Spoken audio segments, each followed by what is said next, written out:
कहानी के शुरुआत में हमें दिखाया जाता है एक घर के अंदर एक अकेली लड़की थी जिसका नाम पैम है और दिखाया जाता है उस घर के अंदर दो बच्चों की फोटो को। इसका मतलब है वो दो बच्चे पैम के ही बच्चे हैं। नेक्स्ट मॉर्निंग पैम के लिए बहुत ही ज्यादा स्पेशल है, इसलिए सुबह पैम जल्दी उठकर अपने आप को तैयार कर लेती है। पर यहाँ पर पैम के दोस्त ने उसको जाने के लिए रोक लिया था क्योंकि बाहर बहुत ही जल्दी तूफान आने वाला है। लेकिन पैम उसका बात ना सुनकर बाहर चली जाती है और जल्दी ही पैम अपने डेस्टिनी पर पहुंच जाता है। वहाँ पर जाके पैम देखती है वहाँ पर तो गाड़ी खड़ी थी, उसमें से एक गाड़ी एक कपल की थी।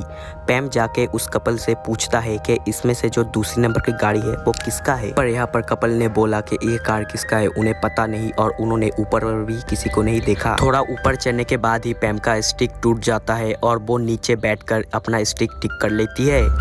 उसके कुछ देर बाद ही पैम हाइकिंग के लिए पहाड़ के ऊपर चढ़ना शुरू कर देता है। तेज हवा के अंदर चलते चलते पैम अचानक एक बर्फ के गड्ढे में गिर जाता है। उसके बाद उस गड्ढे के अंदर बहुत ज्यादा कोशिश करने के बाद आखिरकार पैम उस गड्ढे से निकल ही जाती है, लेकिन फिर से वो गड्ढे के अंदर गिर जाती है और बेहोश हो जाती है। पैम को जब होश आता है तब वो देखता है कि गड्ढे के अंदर बहुत ही ज्यादा बर्फ जमा हो गया था, इसलिए वो जल्दी ही गड्ढे से निकलने की कोशिश करता है। पर बहुत ज्यादा कोशिश करने के बाद भी वो फेल हो जाता है। तब उनके आंखों के सामने उनके बेटियों का विजुअल आता है और फिर से हिम्मत जुटाकर पैम गड्ढे से बाहर आ जाती है और फिर से कोई इस गड्ढे में ना गिरे इसलिए पैम उस गड्ढे को भर देती है। गड्ढा भरने के बाद पैम को एक आदमी दिखता है जो कि ऊपर पहाड़ों में बर्फ के ऊपर बैठा हुआ था। पैम उस आदमी के पास जाकर देखता है वो आदमी पूरा बर्फ में जम चुका था। फिर पैम उस आदमी के पैर को गर्म करने लगा और उनके पास जो भी एक्स्ट्रा कपड़े थे उन अनजान आदमी को पहना दिया। उसके बाद दोनों एक साथ ही चलने लगे, पर वो आदमी नीचे नहीं जाना चाहता था। ऐसा क्यों, वो आगे हम आपको बताएंगे। कुछ देर बाद वो अनजान आदमी अपने आप ही एक खाई में गिर जाता है। ऐसा करके वो अनजान आदमी अपने पैर में अपने आप चोट पहुंचाता है और उस अनजान आदमी को बहुत ही ज्यादा भूख लगा था, इसलिए वो बर्फ को चबाने लगा। और कुछ देर पैदल चलने के बाद वो दोनों एक जंगल के अंदर चले आते हैं। अचानक उन दोनों का पैर स्लिप हो जाने के वजह से वो दोनों पहाड़ से नीचे गिरने लगे। नीचे गिरने के बाद उन दोनों में थोड़ी सी भी ताकत नहीं थी क्योंकि वो लोग पूरा एक दिन से कुछ नहीं खाए थे। लेकिन पैम उस अनजान आदमी को हिम्मत जुटाती है और फिर से वो दोनों एक साथ चलने लगते हैं। उसके बाद उन लोगों को एक नदी पार करना था एक पेड़ के मदद से। पैम इस नदी को बहुत आसानी से पार कर लेती है, लेकिन वो अनजान आदमी पानी में गिरकर बह जाता है। उसके बाद पैम बहुत ही ज्यादा रोती है, पर थोड़ी दूर जाने के बाद वो अनजान आदमी उसे नदी के किनारे जिंदा हालत में मिल जाता है।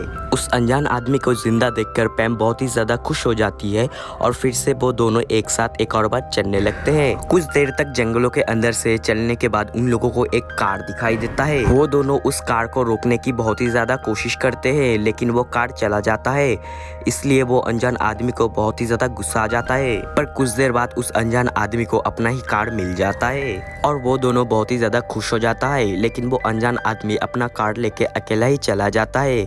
इस वजह से पैम को बहुत ही ज्यादा गुस्सा आ जाता है क्योंकि उस अनजान आदमी ने पैम को एक बार भी सॉरी भी नहीं बोला था। उसके जाने के थोड़ी देर बाद ही पैम भी अपने कार से घर चला आता है और वो अपने घर के अंदर आकर कुछ खाना खाती है और रोती है। कहानी यहाँ पर फ्लैशबैक में जाती है जहाँ दिखाई जाती है पैम के दो बच्चे क्लास लीक होने के वजह से मर जाते हैं, इसलिए आज का दिन पैम के लिए बहुत ही ज्यादा खास था। अगली सुबह न्यूज में उस अनजान आदमी को दिखाया जाता है जो कि पैम के बारे में सब कुछ बोल दिए था। न्यूज के आने के अगले ही दिन पैम और वो अनजान आदमी एक कैफे में मीट करते हैं, जहां पर उस अनजान आदमी पैम को अपने कपड़े वापस दे देती है। उसके बाद वो अनजान आदमी पैम को सारे सच बोल देती है। कुछ साल पहले उस अनजान आदमी की गर्लफ्रेंड पहाड़ में खो गया था, इसलिए वो उसे ढूंढने के लिए जाता था। उसे पता था कि उसके गर्लफ्रेंड दोबारा नहीं मिलेगी, इसलिए वो पहाड़ पर उस तरह से बैठा हुआ था और उसका जान बचाने के लिए वो अनजान आदमी पैम को थैंक यू भी बोलता है। और यहाँ पर पैम भी बोलती है कि कुछ साल पहले उनके दो बच्चे थे जो कि गैस लीक होने की वजह से मर जाती है। पैम बच जाती है क्योंकि उसके घर में जालाना में एक क्रैक था। इसके बाद कहानी यहीं पर एंड होता है। आपको ये एक्सप्लेनेशन कैसा लगा कमेंट में जरूर बताइएगा।